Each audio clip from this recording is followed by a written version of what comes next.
ئێمە ئەزمونمان هەیە لەگەڵ لە قۆناغێکە کە ئێمە لەگەڵ بەغدا بووین و لە پەیوەندێکی تونند و تۆڵ و باشدا بووین. هەرێمی کوردستان لە دۆخی گەشانەوە و بژانەوە بەرەو پێچوونێکی زۆر باش بوو و ئەزمموی ئەوشمان هەیە کە هەرێمی کوردستان پەیوەندەکانی لەگەڵ بەغدا تێکدا.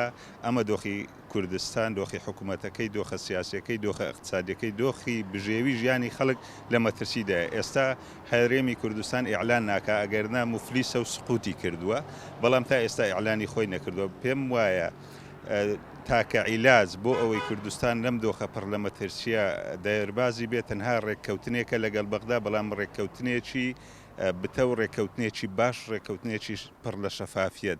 ئەجینە پێم وایە دۆخی کوردستان تەنها ئەوە دەمینێت کە ئیعلانی سقوتی خۆیان بکە. تەبەن هەرێمی کوردستان ئیعلانی اقتصادی سەر بەخۆی کرد لە نەتیجەی تێکدانی پەیوەندیەکانی لەگەڵ بەغدا، بەڵام دەرکەوت هەرێمی کوردستان خاوەنی هیچ کەرتێکی اقتصادی نییە، تەنها فرۆشتنی نەوتە. اقتصادی کوردستان تەنها بریتە لە فرۆشتنی نەوتەکەشی داهاتەکەی بۆ خۆی ناگەڕێتەوە. نازانم دەچێتە شێوە چێخ مستەفیدە لە داهاتی نەوتی کوردستان.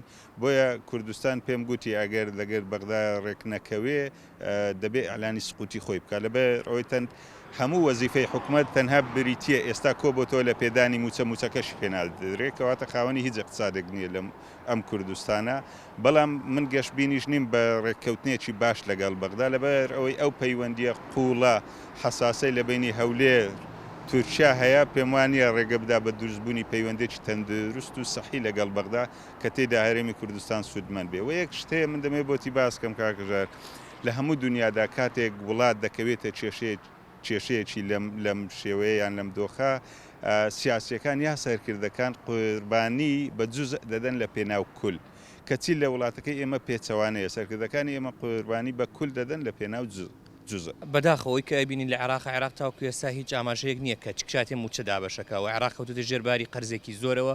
لە هەمان کاتە ئێستا پرۆژە یاسایەکی دیکەی ڕەوانی پەرلەمان کردووە ئەوێ بۆ جاری دووەم قەرزی دیکە وەربگرێت. لە هەمان کاتە بانکی مەرکەزی عێراقەڵێ لە سەرەتاکانی ساڵی 2020 و تاوکو ئێستا کە کۆتایەکانی بۆ نمونە مانگی هەشتی بە نمونە وەرگرتووە، عێراق لەو ماوە دیاریکراوە 16 تریلیۆن دیناری دیکە لە نێو بانکی مەرکەزی سەحب کردوواتە کێشایەتەوە.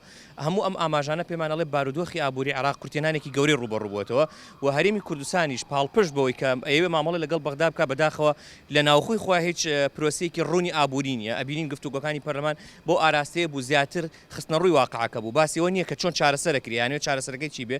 پەیوەندیەکان لەگەڵ بەغدادا، خراپی مامەڵەکردنەکانی نێوخۆی هەرێمی کوردستان، نەبوونی شەفافیەت، خراپی مامەڵەکردن لەگەڵ سکتەرەکانی دیکە، نەبووری فڕەڕەنکردنی ئابووری، هەموو ئەمانە پێمانەڵێ ئاماژەی باشی باشکردنی بارودۆخەکە نییە. ئەوەندەی ئێستا قۆناغەکە قۆناغی تێپەڕاندنە.